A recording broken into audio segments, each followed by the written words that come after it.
would you do? If a stranger stopped you on a dark, empty road in the middle of the night and said just 4 words to you, not a warning, not a threat, just 4 words, calm, quiet, certain. Don't go home tonight. No explanation, no reason, nothing. And then he was gone. Would you laugh it off? Would you keep driving? Would something inside you stop? Something you can't explain. Something older than logic. One man felt that pull. And what he found the next morning changed every single thing he believed about the world. This is his story. And by the end of it, you may never ignore a stranger again. Setup. His name was Daniel. Late November, 1987. He was driving back from a long week of work in Phoenix, tired, hollow, running on nothing but habit and the hum of the highway. The kind of tired where your eyes are open, but your mind is already somewhere else. The desert stretched out on both sides of that road like something that had been waiting there forever. No lights, no cars, no sound except the wind. Sand moving across the asphalt like it was trying to tell him something. Daniel had made this drive hundreds of times. He knew every curve, every mile marker, every shadow. But that night, something was different. He noticed the figure about 200 yards ahead, just standing there, so, on the shoulder of the road.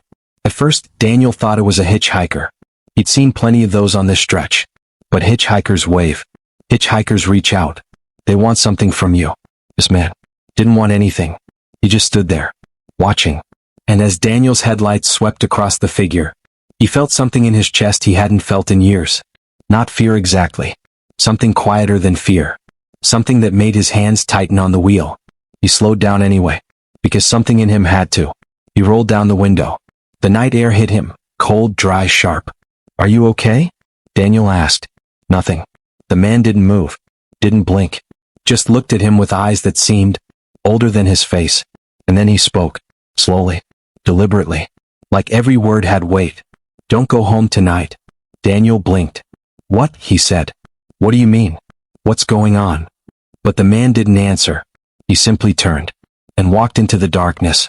No sound, no footsteps, just gone, like he had never been there at all. Daniel sat there, engine idling, staring into the black desert. His mind immediately started building excuses.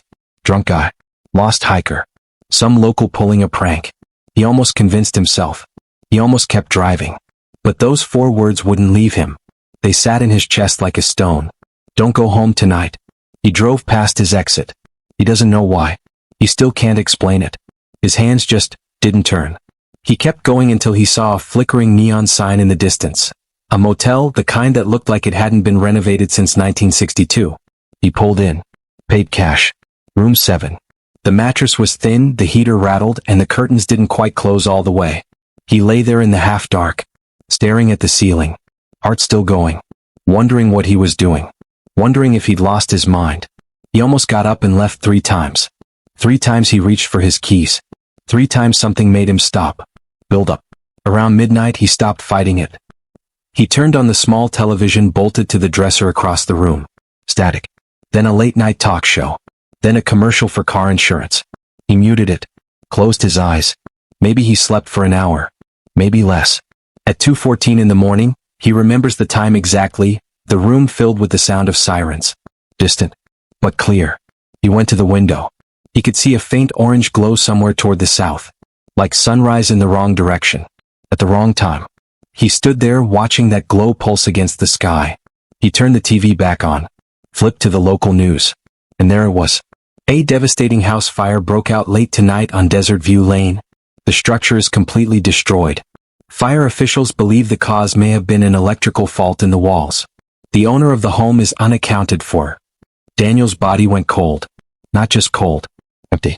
Like someone had reached inside him and removed something. Because he recognized that street. He recognized the house in the footage, the shape of the roof, the stone pathway, the old oak tree at the edge of the yard. That was his house. His bed. His walls.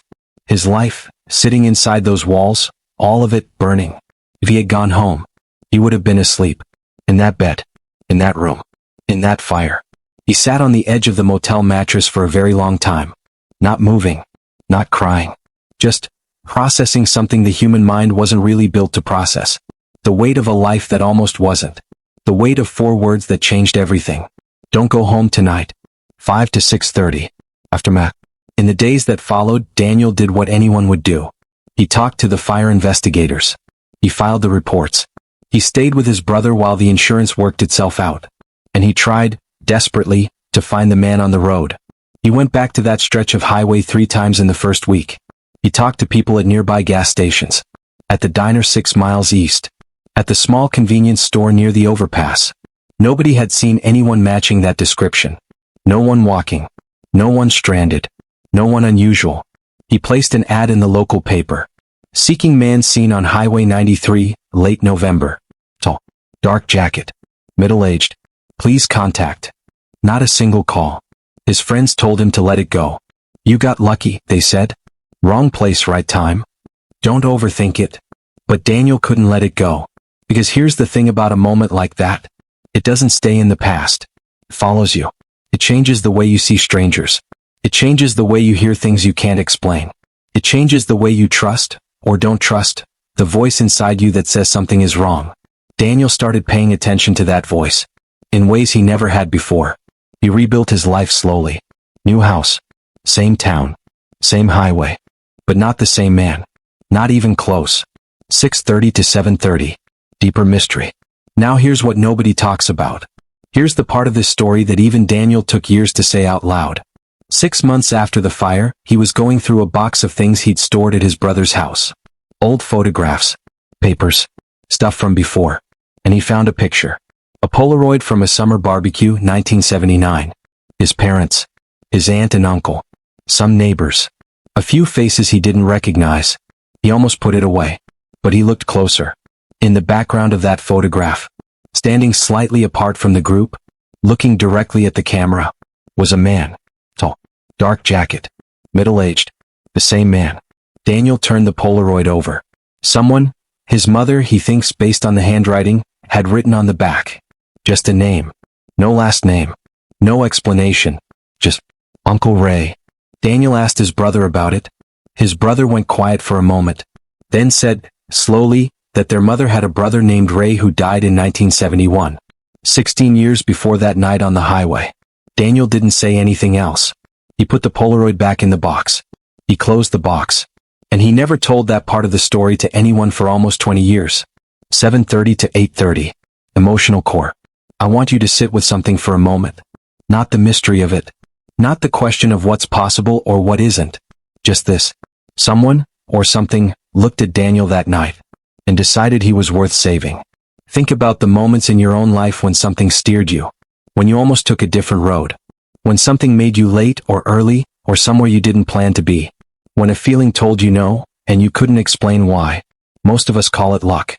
Most of us file it away and move on. But Daniel couldn't file it away. Because he saw the face. He heard the voice. And then he found the photograph. He says now, and he's said this every time he's told this story, I don't know if I believe in ghosts. I never did. But I believe in that night. And I believe that whoever that man was, he loved me enough to come back. I don't know if there's a word for that kind of love. The kind that crosses whatever line exists between here and whatever comes after. But if there is a word for it, it sounds like this. Don't go home tonight. 8:30 to 9:30. Reflection. Stories like Daniel's don't make the news. They don't end up in police reports or academic journals or documentary films. They live in the quiet spaces, in conversations between brothers at kitchen tables, in letters nobody sends, in memories that feel too real to be dreams and too strange to be anything else. And that's exactly why they matter. Because the things that don't fit anywhere, the moments that break your understanding of how the world works, those are the ones that stay with you forever. Daniel is in his 70s now. He still lives near that highway. He still drives it sometimes, late at night, window down, desert air coming in. Not looking for anything. Just remembering. Just being grateful for a voice that came from somewhere beyond explaining. And a self that was quiet enough to listen. Because that's the part we don't talk about enough. It's not just that the stranger appeared. It's that Daniel listened. He could have laughed. He could have driven home. He could have spent the rest of his life never knowing how close he came. But he didn't. He listened to something he couldn't understand. And it saved his life. 9:30 to 10:30. Lesson. We spend so much of our lives turning the volume up. Music, notifications, noise, distraction, the endless scroll, the constant input. We are never, almost never, truly quiet. And I wonder sometimes, how many warnings we miss. How many moments pass us by because we were too busy, too rational, too afraid of looking foolish, to just stop, to listen. Not every voice in the dark is a warning. Not every strange feeling means something. But some of them do. And the ones that do, the real ones, they don't shout. They don't repeat themselves. They don't explain. They just say what needs to be said, quietly, clearly once, and then they leave it to you. The question was never, who was that man? The question was always, will you listen? Daniel did. And he's alive to tell the story. 10:30 to 11:30. Mystery close. Nobody ever identified the man on the road. The fire investigators ruled the cause as an electrical fault. Old wiring, dry desert air, a spark that found its moment. The insurance paid out. The house was eventually replaced. Life moved forward the way life always does. But that Polaroid, Daniel still has it. It sits in a small wooden box on a shelf in his study. He doesn't look at it often, but he knows it's there. And some nights, he'll tell you this himself. When the wind comes in from the desert and the house gets quiet, he feels it. Not a presence exactly. Not a ghost.